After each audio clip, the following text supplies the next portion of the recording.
Takot na takot ka sa mga simptomas ng anxiety mo, isi-share ko sa inyo kung bakit hindi kayo dapat matakot sa anxiety symptoms ninyo. Halimbawa, yung pagkabog ng dibdib, hirap sa paghinga, paninigas ng muscle, pagkahilo, at kung ano-ano pa, no? Yung fight, flight, freeze response. Iba-iba yon, no? Naninigas muscle, nanlalabo mata, parang merong um, nakabara kapag lumulunok. Ang dami-dami niyan. Iba-iba yan sa tao. No? Depende kung ano yung kanilang na-trigger. Is it fight or flight or freeze? No? Well, una, you need to understand na kapag ang tao ay may takot, matitrigger na nga yung kanyang fight, flight, freeze response. Kung hindi nyo alam yung fight, flight, freeze response, nandun yun sa ibang mga videos ko, lalo rin sa mga bandang una. Okay, sa hundreds of videos na ginawa ko, hanapin nyo na lang. Anyway, so mabalik tayo. By the way, bago ako mag-umpisa, para mawala na yung pagiging miserable ninyo, sa totoo lang, to be honest with you, hindi naman nakuha ng isang video yan. No? So talagang ang anxiety, disorder management ay medyo, sa CBT, actually max of 12 sessions. Konti na yon. Alam niyo bakit? Sa ibang therapy, wala silang ganun eh. Wala silang max. Forever. Alam mo yun? But with CBT, because it's science-based, yung 12 sessions na yun, magpapahinga na kayo ng therapist nyo. Ibig sabihin, baka may kailangan pang ibang intervention o kailangan ng break ng konti. Saka lang kayo ulit magsa-start ng cycle. But sa akin, base sa experience ko, siguro pinakamatagal ko ng mga at konti lang sila ha. Ang pinakamatagal ko na siguro mga 5 sessions sa isang tao na yon. At konti lang yon na umaabot ng 5 sessions. Para lang alam ninyo kung gaano kabisa. No? Kasi after mo magkaroon na ng kaalaman at nalaman mo na yung mga tools mo, ano gagawin mo kapag ganito, pwede ng sarili mong i-practice yun eh. Okay? So, minsan naman, may iba ako, after 2 years, may pag-usap sa akin ulit, para na lang magpa-refresh. Hindi na kagaya dati na talaga ang tindi nung nararamdaman nila sa araw-araw. Anyways, mabalik tayo. Pero dapat po, diagnose ng doctor at pwede ako makausap. No? Maganda dito dahil tulong ito, kayo magsasabi sa akin magkano yung kakayanan ninyo. At kapag fair sa aking oras, sa aking skills, sa aking expertise, sa aking cognitive behavioral therapy certificate from CBT Australia. By the way, graduate din po ako ng BS Psychology. And this year, papasok na ako sa aking clinical masters para magkaroon na talaga ako ng sarili kong clinic. Okay? So, yun, no? Yun ang plan. So anyways, let's go back. So bakit kailangan hindi tayo matakot sa mga symptoms natin? Given na talagang anxiety lang yung nararamdaman ninyo at hindi nanggagaling sa talagang physical na sakit, kaya kailangan nagpapacheck up po muna sa doktor. So sige, sinabi ng doktor, wala kang sakit, perfect, ang ganda ng puso, lungs, thyroid, brain, nag-MRI, wala, ang ganda talaga. So wala kang sakit physically. So anxiety yan, punta ka sa psychiatrist, sasabihin naman sa psychiatrist, sige, punta ka sa psychologist, yung may CBT. Kasi ang CBT is the gold standard now, no?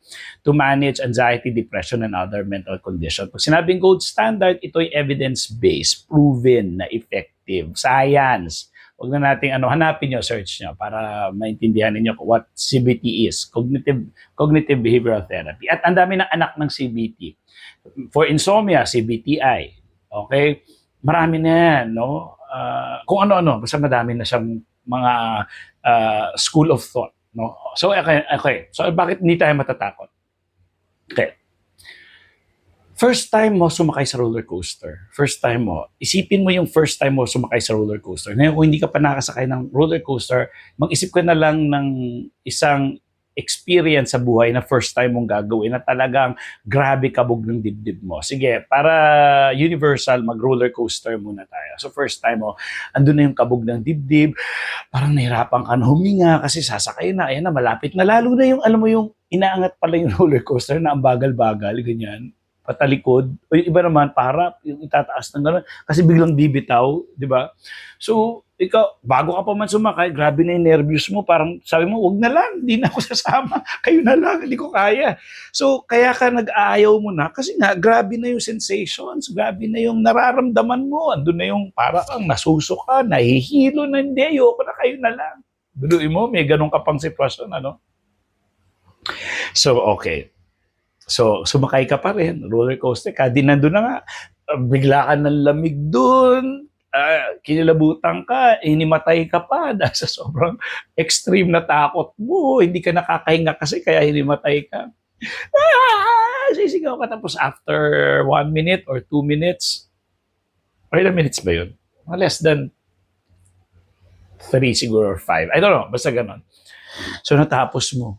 So hindi na walang hiya kayo, takot ako, hinimatay ako, ganyan, ganyan, ganyan, ganyan. You see, kahit yung hinimatay, normal, hindi siya normal na reaction. Yung mga tao nakita ng dugo, himatay yan. So, hindi porket hinimatay, major problem. And yung kadalasan sa inyo, takot kayo matayin eh, no? So anyways, tayo lahat, ganon. Well, natakot ba ako matayin ako before? Hindi naman.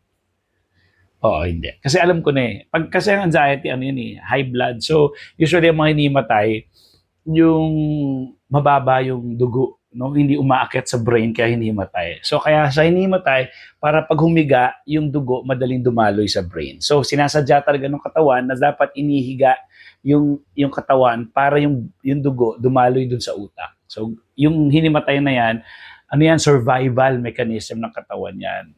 Gusto kanyang ihiga talaga para nga yung dugo pumunta sa utak para maging conscious ka na ulit. So, adi ganun nga, no? Di yun na nga, roller coaster ka. Tapos, pagkatapos yung mga barkada mo, tara, kain na tayo. Ayun, may hotdog dun, oh. O, sige, kain na kayo hotdog. Tawanan kayo, excited, ganyan-ganyan yan. Okay. Yan, yung naramdaman mo na yon, it is because you are in a real situation. Real situation. Pero not necessarily real danger. Okay? Kasi nagro-roller coaster eh. No, hindi naman siguro may mga ilan-ilan na aksidente pero ang roller coaster naman sinisecure talaga nila yan eh. Pero mabibilang mo lang yung ilan-ilan na talaga na aksidente yung at kung may namatay ba talaga. Siguro bilang na bilang mo talaga kung may mamamatay. Anyways, so yung roller coaster experience, ang gusto kong makuha nyo dito, yung lahat ng naramdaman ng isang tao sa pagsakay niya ng roller coaster, ang lala, di ba? It's the same with anxiety, with your panic attack. Okay? Tandaan niyo, it's the same with your panic attack. Kaso, with panic attack, wala namang roller coaster. Wala, nakatayo ka lang. Ang roller coaster mo, yung utak mo na sinasabi, hala, mamatay ka, hala, heart attack, hala, mababaliw ka na, hala, kung ano-anong cancer yan.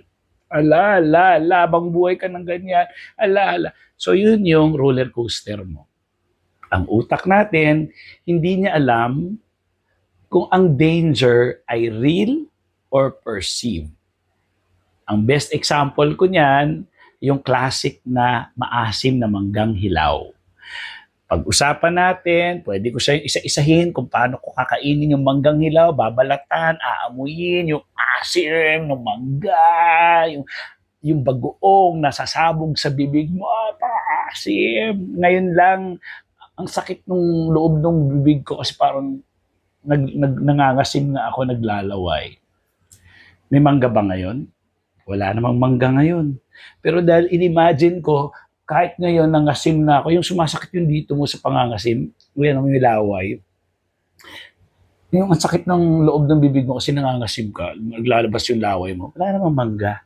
So ang utak natin, yun yung ebidensya na whether may totoong mangga o imagine lang yung mangga, magre-react talaga siya. So imagine mo nyo kung anxiety yun, kung takot. Ang mangga, neutral lang naman kasi hindi naman siya delikado. Pero kung papansinin nyo, yung ideya na inisip mo lang yung mangga, may nangyari na sa katawan mo. Ano nangyari sa katawan mo? Nangasim, naglaway, wala namang mangga. So the brain, hindi niya alam kung real danger or perceived. Pag perceived, nasa isip lang. Okay? Gaya ng roller coaster, yung experience is not even danger, pero sinisense ng utak mo na danger kasi ayaw mo yung discomfort na nararamdaman. So naiintindihan ngayon, yung mga tao ba sa roller coaster na nakaramdam ng ganong kalalang experience, kailangan silang dalhin sa ER? Meron ba silang malubang sakit? Or nagkaroon ba sila ng malubang sakit dahil sa na-experience nila yon? Hindi. Kasi normal lang ng katawan yun, naiiwas ka. Sinasabi niyo, huwag ka na sumakay. Ikaw, hindi, wala namang ano yan eh. Inano mo eh, kinonvince mo yung sarili mo, ganun lang talaga, fun nga yun. May namatay ba? Wala naman. O di, sumakay ka kahit nandun yung takot. So kung papansinin ninyo, yung pagtanggap ninyo doon sa simptomas, ang nagpawala nung takot sa experience. Pagkatapos ng experience, makakatulog ka na sa gabi. Kasi tinanggap mo na ganun talaga lang na ang pakiramdam ng isang taong sumakay sa roller coaster. So sa gabi matutulog ka na. Pero yung taong hindi sumakay sa roller coaster dahil may anxiety disorder siya, bakit siya nagkakaganito? Ayaw niyang tanggapin. Ngayon, ang tatanungin kasi, are you in danger? Wala. Ang problema mo lang kasi, nagmi-misfire yung iyong reaction. Walang roller coaster. Ang tanong, bakit ka nagre-react ng ganyan?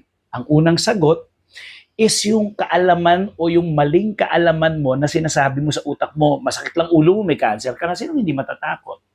So, yung mga maling pag-iisip mo, gaya ng isa kong follower, sabi niya, natakot ako kasi dadagdagan na naman yung dosage ng gamot ko. Sabi ko, gaano ka kasigurado? Hindi. Oh, ngayon, sabi sa'yo nung sleep doctor mo, pag yan hindi tumala, punta ka na sa psychiatrist.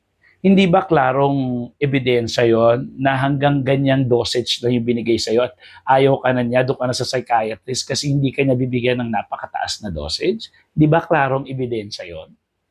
Kasi yung dosage na yan, iba-iba yan, depende sa mental condition kung talagang kailangan. Sabi niya, oo nga, no.